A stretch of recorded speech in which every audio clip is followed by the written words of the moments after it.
Welcome to the Christel Crawford Show.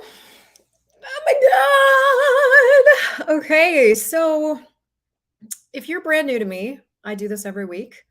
So the show is always going to have a topic. Today we're going to run around the topic of if you didn't need, what would you lose? Which I have a feeling is going to be one of the least attended live shows because it doesn't seem relevant, but I'm going to show you how it is. And then you're also going to get a little bit of a State of the Union about me because so as of the recording of this show, I am now living in Atlanta, Georgia. And if you are watching the video, hi. This is one of the corporate rentals that we are using to get settled here. As you know, if you've been paying attention, I've been living abroad in Colombia and before that, Panama for the last 2 years. Hi, Sandra. Nice to see you. If you guys are live, say hi. And probably 6 weeks ago, got really clear that that wasn't working for me and I wanted to move forward into North America. So we're here now. And Andreas is here. He actually found a gig that he can start working at right away. And that's going really well. That started today. So really, since we've chosen to move, our whole life has gotten so much easier. And pardon me, I've just been running around like a crazy person today, getting all the things that you need to organize when you do an international move organized.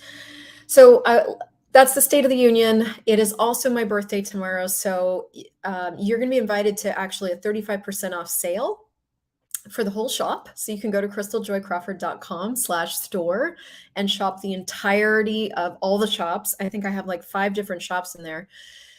And with that out of the way, let's dive into if you didn't need, what would you lose? Okay. It's funny. I came up with this title and then put everything together. And at the time, I had a really strong idea of it. And then as I let it go and I was just doing my life, I was like, what did I mean by this? What did I want to look at? There have been multiple things lately where I've been looking at the difference between need from needy and need from need and tug. I'm not going to be able to do this 100% justice, but I think this is important. I talk to a lot of people that will tell me that they can or cannot do something because of money. And maybe that's you right now. I've been in that position as well. I've also been in the position, so I've been in 2 positions with money. I've been in the very clear position that I don't have the cash right now and I'm not choosing it. But prior to that, I chose the energy of I don't have any money and I need money. And so I've been looking at what need creates with money. I've been looking at what need creates with relationships. And I've been looking a lot at this in regards to the big 5. And if you've been around and you know Access Consciousness and you know me, you know that we are always adding to the conversation, right? Gary and Dane, who are the co-founders and co-creators of Access Consciousness, are always looking at what are the big kind of boulders that we are all generally dealing with that keep limitation in place. You guys heard that you're an infinite being with infinite choice and infinite possibilities.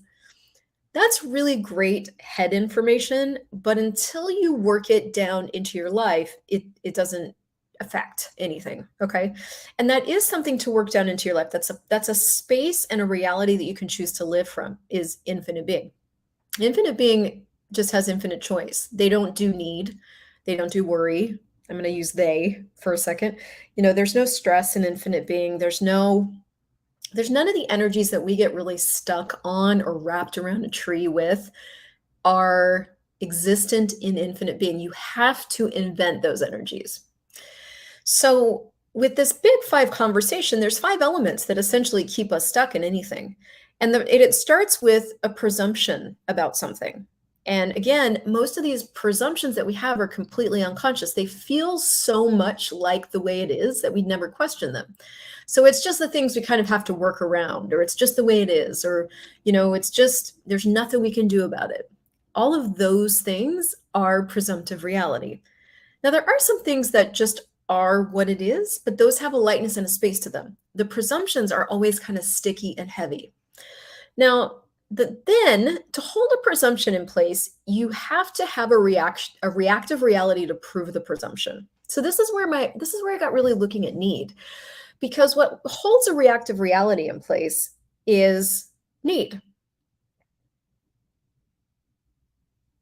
And then there's the third element of the big five, which is the reactive response systems. But guess what holds those in place? Need. So the only thing that holds anything in place is need, the need of it. And this really kind of started sticking out to me. I went to South Africa. I facilitated a foundation and a body process class. It was a miracle.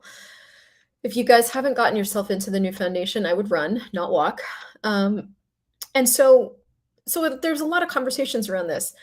And it just kept hitting me in the face that the only thing that sticks anything in place is need. So let me give you an example from my life in the relationship. So the other day, we have changed so much, by the way. Andres and I, we are so much more ourselves. He is so much more him. I'm so much more me. Our dynamic is different, and we still have moments. And so the other day, I don't know, something happened. We went to the bank. We were doing something bankish, and he had a moment where he wasn't necessarily himself, and I had a reactive reality to his moment.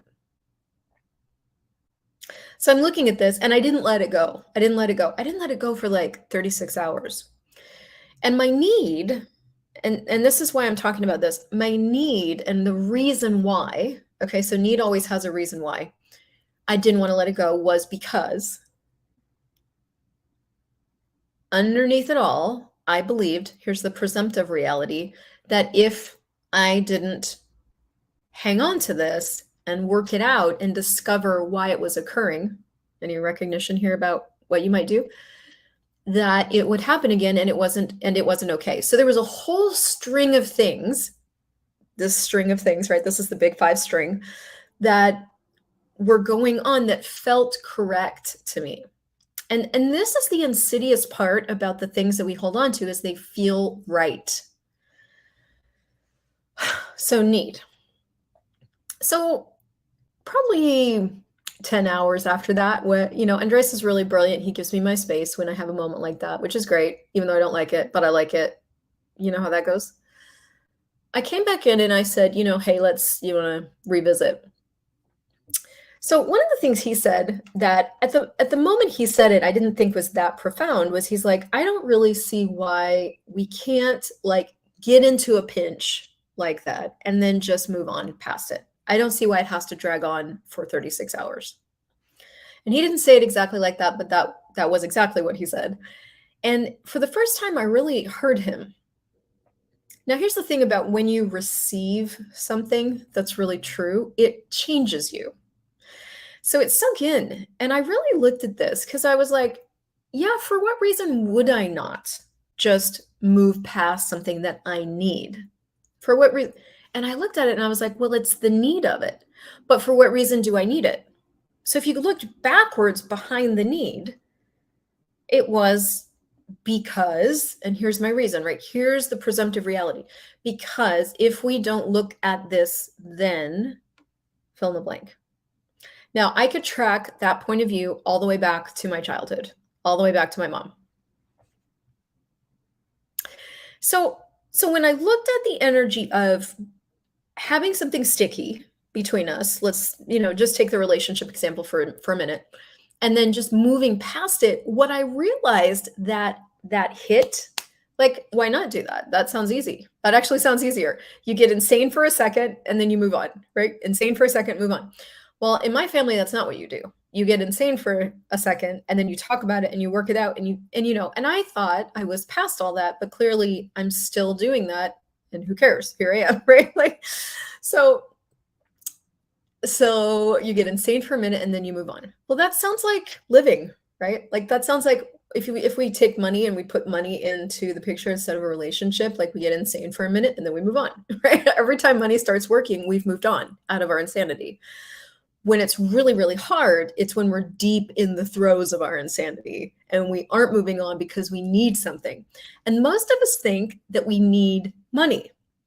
But what we really require, and this is where I'm going to start to use need and require interchangeably, is ourselves, because that's what makes money work, is the demand we make of ourselves, the way we move on. So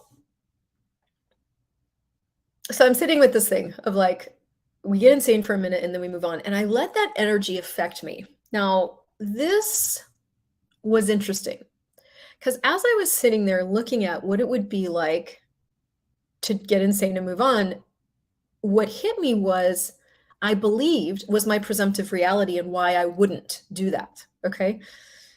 It was like, but if I do that, then here's the presumption, some very important things will go unaddressed. And if I don't address these things, there is inevitable disaster. Okay. Now that was all unconscious, but that unconscious presumption was running the show.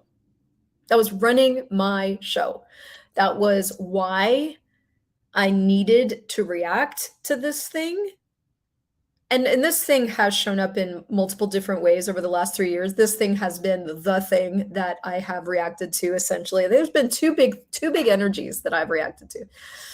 And this was one of them. And so I finally, the other day, got to the presumption underneath it. If I don't pay attention to this, then disaster. Then I looked at it and I was like, is this mine? Nope, that's not mine. It's not mine. So what I'm really playing with now is allowing that so what Andres put accidentally invited me to was a new possibility, a new choice of, hey, we get into an insane moment and then we move on, and then we get into an insane moment. So what I did was I allowed that new possibility I played that out into the past and into the future. Like, what would this be like if I allowed us to get insane for a minute and move on? And so it started to change the future. Now, this is what starts to happen when you allow something in energetically and you go, whoa, yes, to that. And then what starts to occur is this generation of 100 million different possible choices that you could make from that new possibility. And one of the possibilities that emerged was the creation of this conversation. Because I don't think we get how much need pulls in what we say we don't want. So let's take money as an example. Whoa, gosh, I just went like 82 different directions with that. Pulls in what we say we don't want. When you need to react to prove a point, how does that go?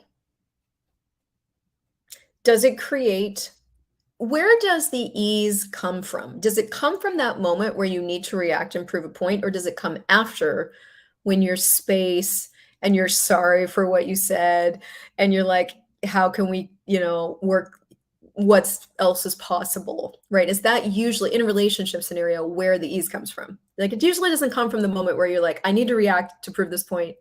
At that moment, you are inventing massive difficulty, right? The other person has no choice but to go into reaction because you're reacting. And if they don't give you the reactive reality that you want, then you go deeper into reaction. So here you go with the big five, right? You're just stuck. That's the formula for stuck. So the need pulls in more of itself. It pulls in more stuckness. If, on the other hand, we play with Andres' possibility, which is like, okay, I got insane for a second, shit happens, what's next?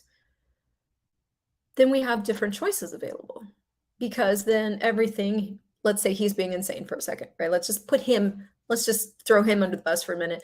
So let's say he's insane for a second, then he's insane for a second. That's just interesting. I move on because insanity is not real. Judgment's not real. I know it will pass, and I'm not going to let his insanity derail my ease.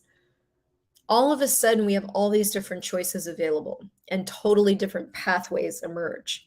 So now I'm tugging in my reality because I'm not allowing his reality in that moment to derail mine. What I did allow to affect me in a different way was his possibility reality. Well, I've let both his realities affect me. So anyway, this is what I'm trying to show you, is that if I didn't need to be right or to react to prove a point, we would have different possibilities. But when I need to be right or react to prove a point, we don't. We have one choice, and that's to get to the rightness of my point of view, have him see it, and then what? We don't know. Usually it's we go away after that conversation and then relax, and then we are more ourselves after, and that's when all the creative stuff happens. So that's a relationship example. I also wanted to show you this in regards to money, because if you didn't need money, what would you lose? This is why I called this show this. If I didn't need to prove my point with Andreas, what would I lose? Rightness. I lose rightness if I don't need to prove my point. The other thing I was afraid I was going to lose, and this is the thing about losing, can an infinite being actually lose anything? You're an infinite being with infinite choice and infinite possibilities. You are energy and space and consciousness. Can you actually lose anything? No, but you can tell yourself the story that you're going to lose something. And for the most part, we are holding on to, for dear life, our rightness, and we are unwilling to lose our rightness. So, if I didn't need to prove my point, what would I lose? I would lose my rightness. If I lose my rightness, then I lose face, then I lose my pride. If I'm going down that pathway, it just gets worse and worse. But if I don't need to be right, if it's just interesting what's happening and I can just kind of watch it like a circus, all of that goes away, right? None of those consequences occur because it just goes away. So let's look at this with money. If you didn't need money, what would you lose? And I think this is really important to look at because I see a lot of us doing this thing where we're unwilling to let go of, I'm going to use the word pathetic. I don't love that because I think we judge ourselves when somebody says it. But it's like we're unwilling to lose our fallback position of I can't. Or we're unwilling to lose being unsuccessful. Or we're unwilling to lose failure. Or we're unwilling to lose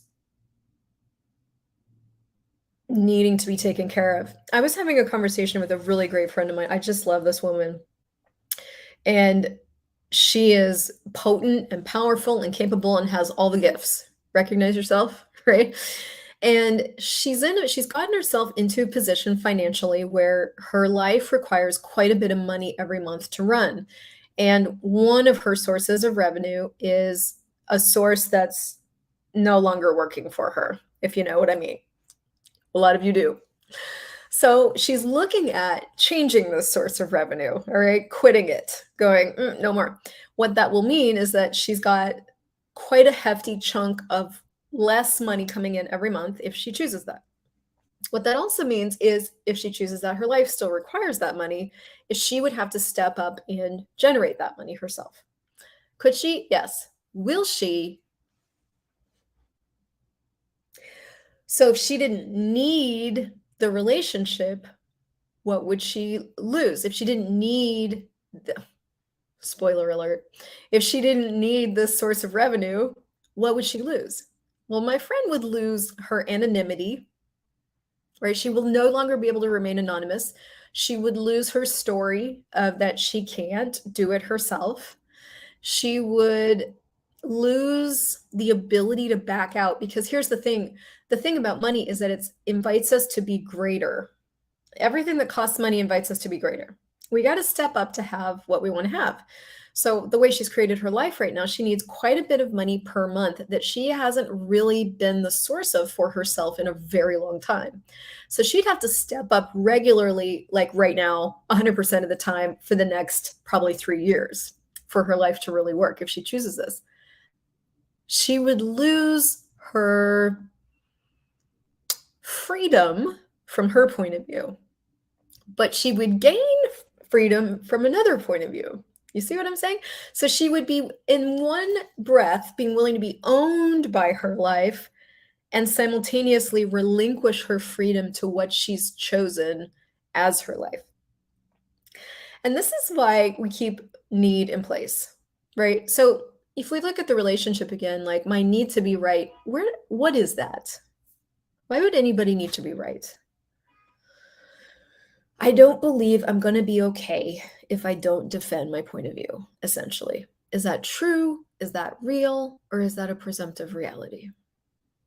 That's a presumptive reality. Would an infinite being not be okay if they lost their point of view? No. So, all these things we're fighting for with need are things we believe we can't lose. But the truth is, you can.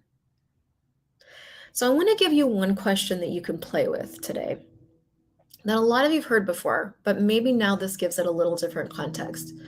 Who or what are you unwilling to lose? And I mean, what are you unwilling to lose? What's the position you're unwilling to lose? What's the energy you're unwilling to lose? What's the um the I'm going to use this, don't hate me, or do. What's the irresponsibility that you're unwilling to lose? Right? Like, are you willing to be fully responsible, balls deep for your life? Or are you still doing that thing or more than one thing that goes, I don't really want to have to like do the whole thing myself, which means I'm willing to suffer to a certain degree so that I don't have to. And then I get to complain about that because I don't really like that, but I'm still not willing to like step into the ring and go, whatever the fuck it takes, I am in it. I'm doing it. Right? That's where you lose need. That's where you lose need and you gain you. So it's like, who or what are you unwilling to lose that if you were willing to lose them or it would give you all of you? And, the thing about, if we even like circle back around to my relationship example with Andres, I give myself up every time I go into reaction. It doesn't feel like that. It feels like I'm trying to get me, but even that right there is an indicator. Trying to get me. I already am me. I have me. I can choose to be me. But that right there requires a new muscle. That requires me to be more strong than I've been before not to maintain my reality, to choose my reality in the face of what anyone else is choosing, which is harder when it's somebody you care about. You tend to give yourself away quicker when it's somebody you care about. But okay, fine, it's harder. So, like I give myself away every time I react. So it would be kinder to me and then to him too. Like this would be kinder to everybody. As it turns out, when you're kind to you, it's kind to everybody. To allow him the fluctuations, allow myself the fluctuations also too, and just watch them and let them happen and then move on.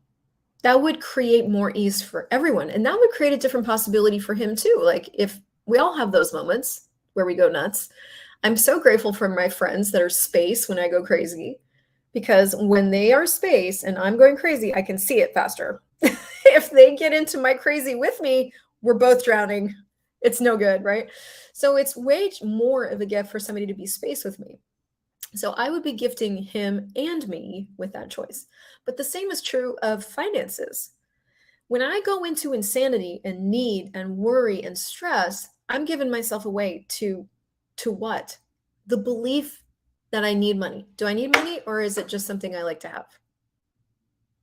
I don't need money. I just want to keep living the way that I want to live. So therefore, I need money. So I can choose money and I can have money and I can be the source of money if I choose. But if I go into all kinds of panic and stress and worry about that, then I give myself away and everyone around me suffers, including me.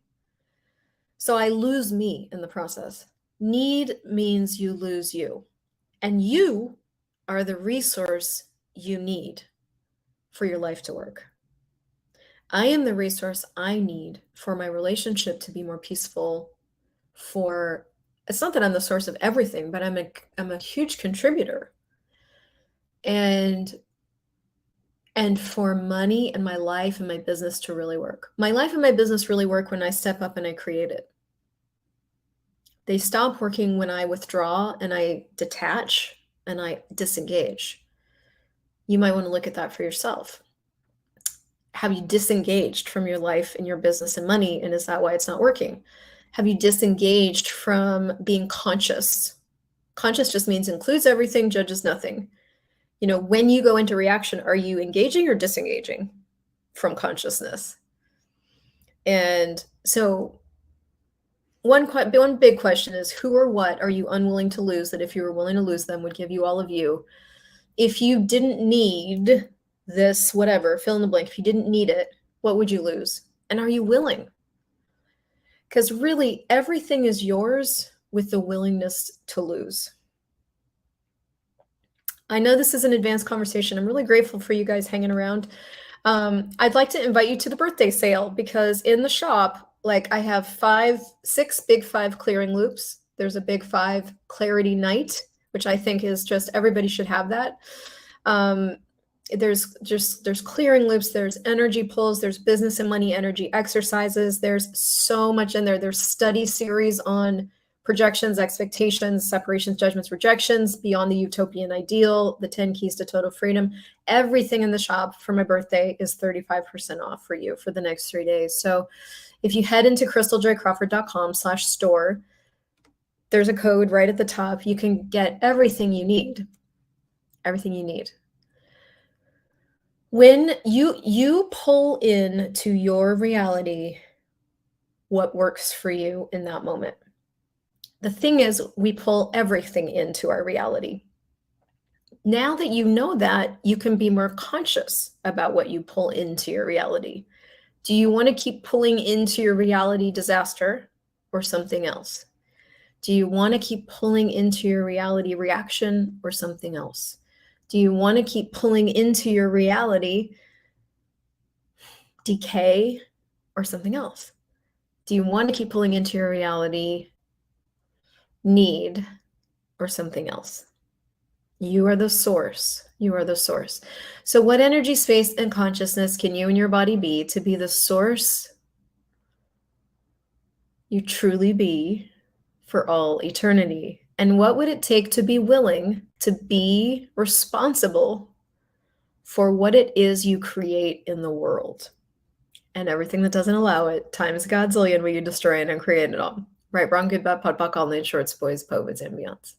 I love you. Happy birthday to me. Happy moment to you. And if you love this, share it with a friend, leave a review, and I will see you next week.